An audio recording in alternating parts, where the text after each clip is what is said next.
Aqui, nas páginas que seguem, ao mencionar a linguagem sapiens, refiro-me às habilidades linguísticas básicas de nossa espécie, e não a um dialeto em específico. Inglês, hindi e chinês são todas variantes de linguagem sapiens. Aparentemente, até mesmo na época da Revolução Cognitiva, diferentes grupos sapiens falavam dialetos diferentes. Capítulo 3. Um dia na vida de Adão e Eva. Para entender nossa natureza, nossa história e nossa psicologia, devemos entrar na cabeça dos nossos ancestrais caçadores-coletores. Durante praticamente toda a história da nossa espécie, os sapiens viveram como caçadores-coletores. Os últimos 200 anos, durante os quais o número cada vez maior de sapiens ganha o pão de cada dia, como trabalhadores urbanos e funcionários administrativos, e os 10.000 anos precedentes, durante os quais a maioria dos sapiens vivia como agricultores e pastores, são um piscar de olhos em comparação com as dezenas de milhares de anos durante os quais nossos ancestrais foram caçadores e coletores. O campo próspero da psicologia evolutiva afirma que muitas de nossas características psicológicas e sociais do presente foram moldadas durante essa longa era pré-agrícola. Ainda hoje, afirmam especialistas da área, nosso cérebro e nossa mente são adaptados para uma vida de caça e coleta. Nossos hábitos alimentares, nossos conflitos e nossa sexualidade são todos consequência do modo como nossa mente de caçadores-coletores interage com o ambiente pós-industrial de nossos dias, como megacidades, aviões, telefones e computadores. Esse ambiente nos dá mais recursos materiais e vida mais longa do que a desfrutada por qualquer geração anterior, mas também nos faz sentir alienados, deprimidos e pressionados. Para entender por que, apontam os psicólogos evolutivos, precisamos nos aprofundar no mundo de caçadores-coletores que nos moldou, o mundo que, subconscientemente, ainda habitamos. Por que, por exemplo, as pessoas se regalam com alimentos altamente calóricos que tão pouco fazem bem aos seus corpos? As sociedades afluentes de hoje estão tomadas por uma praga de obesidade, que está rapidamente se alastrando para países em desenvolvimento. É intrigante tentar entender por que nos empanturramos com os alimentos mais doces e mais gordurosos que conseguimos encontrar, até considerarmos os hábitos alimentares dos nossos ancestrais caçadores-coletores. Nas savanas e florestas que eles habitavam, alimentos doces e calóricos eram extremamente raros e a comida em geral era escassa. Um caçador-coletor, típico de 30.000 anos atrás, só tinha acesso a um tipo de comida doce, frutas maduras. Se uma mulher da Idade da Pedra se deparasse com uma árvore repleta de figos, a coisa mais razoável a fazer era ingerir o máximo que pudesse imediatamente, antes que um bando de babuínos comesse tudo. Hoje, podemos morar em apartamentos com geladeiras abarrotadas, mas nosso DNA ainda pensa que estamos em uma savana. É isso o que nos motiva a comer um pote inteiro de sorvete quando encontramos um no freezer e fazê-lo descer com uma Coca-Cola grande. Essa teoria do gene guloso é amplamente aceita. Outras teorias são muito mais controversas. Por exemplo, alguns psicólogos evolutivos afirmam que bandos antigos de caçadores-coletores não eram compostos de famílias nucleares centradas em casais monogâmicos. Em vez disso, eles viviam em comunidades onde não havia propriedade privada, relações monogâmicas ou mesmo paternidade. Em um bando como esse, uma mulher podia ter relações sexuais e formar laços íntimos com vários homens e mulheres ao mesmo tempo, e todos os adultos do bando cooperavam para cuidar das crianças. Os homens mostravam igual preocupação por todas as crianças, uma vez que nenhum sabia ao certo quais eram, definitivamente, seus filhos. Tal estrutura social não é uma utopia aquariana. É bem documentada entre animais, notadamente entre nossos parentes mais próximos, os chimpanzés e os bonobos. Há, inclusive, uma série de culturas humanas nos dias de hoje em que se pratica a paternidade coletiva, como, por exemplo, entre os índios barés. De acordo com as crenças de tais sociedades, uma criança não nasce do esperma de um único homem, mas da acumulação de esperma no útero de uma mulher. Uma boa mãe trata de ter relações sexuais com vários homens diferentes, sobretudo enquanto está grávida, para que seu filho receba as qualidades e os cuidados paternos não só do melhor caçador, como também do melhor contador de histórias, do guerreiro mais forte e do amante mais atencioso. Se isso parece estúpido, tenha em mente que, antes do desenvolvimento dos estudos embriológicos modernos, as pessoas não tinham provas concretas de que os bebês, invariavelmente, são concebidos por um único pai e não por vários. Os defensores dessa teoria da comunidade antiga afirmam que as infidelidades frequentes que caracterizam os casamentos modernos e o índice elevado de divórcios, sem falar da profusão de complexos psicológicos que acometem crianças e adultos, todos resultam de forçar os humanos a viver em famílias nucleares e relações monogâmicas, que são incompatíveis com o nosso programa biológico. Muitos acadêmicos rejeitam veemente essa teoria, insistindo que a monogamia e a formação de famílias são comportamentos essencialmente humanos.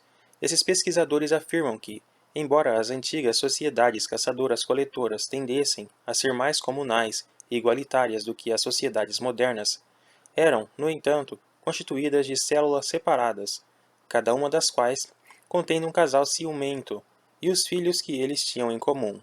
É por isso que hoje as relações monogâmicas e as famílias nucleares são a norma na grande maioria das culturas, que homens e mulheres tendem a ser muito mais possessivos com relação a seus parceiros e filhos, e que, até mesmo em estados modernos, como a Coreia do Norte e a Síria, a autoridade política passa de pai para filho. A fim de resolver essa controvérsia e entender nossa sexualidade, nossa sociedade e nossa política, precisamos saber algumas coisas sobre as condições de vida de nossos ancestrais, a fim de examinar como viviam os sapiens entre a Revolução Cognitiva de 70 mil anos atrás e o começo da Revolução Agrícola, há cerca de 12 mil anos. Infelizmente, há poucas certezas a respeito da vida de nossos ancestrais caçadores-coletores. O debate entre os defensores da comunidade antiga e os da monogamia eterna se baseia em indícios escassos. Obviamente, não temos registros escritos da época dos caçadores-coletores, e as evidências arqueológicas consistem basicamente de ossos fossilizados e ferramentas de pedra. Artefatos feitos de materiais mais perecíveis, como madeira, bambu ou couro, só sobrevivem em condições especiais. A impressão comum de que os humanos pré-agrícolas viveram em uma idade da pedra é um conceito equivocado, baseado nessa tendência arqueológica. Seria mais adequado chamar a idade da pedra de idade da madeira, pois a maioria das ferramentas usadas pelos antigos caçadores-coletores era feita de madeira. Toda a reconstrução da vida dos antigos caçadores-coletores com base nos artefatos remanescentes é extremamente problemática. Uma das diferenças mais gritantes entre eles e seus descendentes agrícolas e industriais é que, para começar, os caçadores-coletores tinham pouquíssimos artefatos e estes exerciam um papel comparativamente modesto em suas vidas. Ao longo de sua vida, um típico membro de uma sociedade moderna, afluente, possui vários milhões de artefatos, de carros e casas a fraldas descartáveis e caixas de leite. Dificilmente há uma atividade, uma crença ou mesmo uma emoção que não seja medida por objetos concebidos por nós mesmos. Nossos hábitos alimentares são mediados por uma coleção impressionante de tais itens, de colheres e copos a laboratórios de engenharia genética e navios transoceânicos gigantes. Para brincar, usamos uma série de brinquedos, de cartas de plástico a estádios com 100 mil lugares. Nossas relações românticas e sexuais são equipadas por anéis, camas, roupas bonitas, lingeries sensuais, camisinhas, restaurantes da moda, motéis baratos, salas de espera de aeroporto, salões de festas e empresas de catering.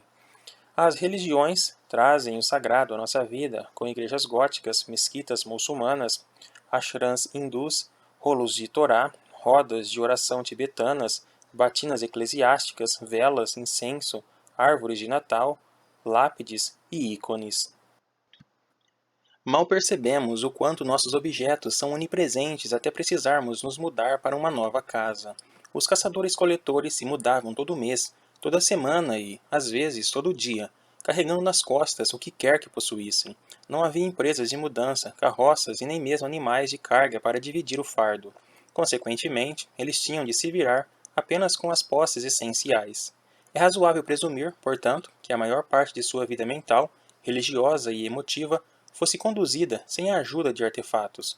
Um arqueólogo, trabalhando daqui a 100 mil anos, seria capaz de recompor um cenário razoável da crença e da prática muçulmana com base nos vários objetos encontrados em escavações nas ruínas de uma mesquita. mas hoje estamos praticamente perdidos tentando compreender as crenças e os rituais dos antigos caçadores-coletores. E, em grande medida, o mesmo dilema que um futuro historiador enfrentaria se tivesse de retratar o mundo social dos adolescentes do século XXI, unicamente com base no que sobrevivesse das cartas trocadas entre eles, já que não restariam registros de conversas telefônicas, e-mails, blogs e mensagens de texto. A dependência dos artefatos, portanto, resulta em um relato tendencioso da vida dos antigos caçadores-coletores. Uma maneira de remediar isso é observar as sociedades caçadoras-coletoras modernas. Estas podem ser estudadas diretamente, por meio de observações antropológicas, mas há boas razões para ser cauteloso ao fazer referências a partir das sociedades caçadoras-coletoras modernas sobre as antigas. Em primeiro lugar, todas as sociedades caçadoras-coletoras que sobreviveram até nossos dias foram influenciadas por sociedades agrícolas e industriais adjacentes. Portanto, é arriscado presumir que o que é verdade sobre elas também foi verdade dezenas de milhares de anos. Em segundo lugar, as sociedades caçadoras-coletoras modernas sobreviveram principalmente em áreas com condições climáticas difíceis e terreno inóspito, inadequado para a agricultura. As sociedades que se adaptaram às condições extremas de lugares como o deserto de Kalahari, no sul da África, podem muito bem fornecer um modelo um tanto enganoso para entender as sociedades antigas em áreas férteis como o Vale do Rio Yangtze. Em particular, a densidade populacional em uma área como o deserto de Kalahari é muito mais baixa do que foi na região do antigo Yangtze. E isso tem implicações profundas para questões essenciais sobre o tamanho e a estrutura dos bandos humanos e a relação entre eles. Em terceiro lugar, a característica mais notável das sociedades caçadoras-coletoras é o quanto elas são diferentes umas das outras. Diferem não só de uma parte do mundo a outra, como inclusive na mesma região. Um bom exemplo é a enorme variedade que os primeiros colonizadores europeus encontraram entre os povos aborígenes da Austrália. Logo antes da conquista britânica, entre 300 mil e 700 mil caçadores-coletores viviam no continente distribuídos entre 200 a 600 tribos, cada uma dividida em vários bandos. Cada tribo tinha seu próprio idioma, religião, normas e costumes. Perto do que hoje é Adelaide, no sul da Austrália, viviam vários clãs patrilineares, que se baseavam na descendência por parte de pai. Esses clãs se uniam em tribos por razões estritamente territoriais. Por sua vez, algumas tribos no norte da Austrália davam mais importância à ancestralidade materna de uma pessoa, e sua identidade tribal não se baseava em território, e sim em seu totem. É razoável pensar que a variedade étnica e cultural entre os antigos caçadores-coletores fosse igualmente impressionante e que os 5 a 8 milhões de caçadores-coletores que povoaram o mundo à véspera da Revolução Agrícola se dividissem em milhares de tribos com milhares de idiomas e culturas diferentes. Esse, afinal, foi um dos principais legados da Revolução Cognitiva. Graças ao surgimento da ficção, até mesmo pessoas com a mesma composição genética e vivendo em condições ecológicas similares foram capazes de criar realidades imaginadas muito diferentes, que se manifestavam em diferentes normas e valores. Por exemplo, temos todas as razões para acreditar que um bando de caçadores-coletores que viveram há 20 mil anos na região da atual Lisboa teria falado uma língua diferente daquele que viveu onde hoje se situa a cidade do Porto. Um bando pode ter sido beligerante e o outro pacífico. Talvez o bando de Lisboa fosse comunal e o do Porto se baseasse em famílias nucleares. O povo de Lisboa talvez passasse horas esculpindo estátuas de madeira de seus espíritos guardiões, ao passo que seus contemporâneos do Porto mostravam sua devoção por meio da dança. Os primeiros talvez acreditassem em reencarnação, enquanto os últimos consideravam isso absurdo. Em uma sociedade, relações homossexuais podem ter sido aceitas, ao passo que na outra eram um tabu. Em outras palavras, embora as observações antropológicas dos caçadores-coletores modernos possam nos ajudar a entender algumas das possibilidades disponíveis para os caçadores-coletores antigos, o horizonte de possibilidades daquela época era muito mais amplo e, em sua maior parte, é desconhecido para nós. Os debates acalorados sobre o estilo de vida natural do Homo sapiens perdem de vista a questão principal. Desde a revolução cognitiva, não existe um único estilo de vida natural para os sapiens. Há apenas escolhas culturais, dentro de um conjunto assombroso de possibilidades.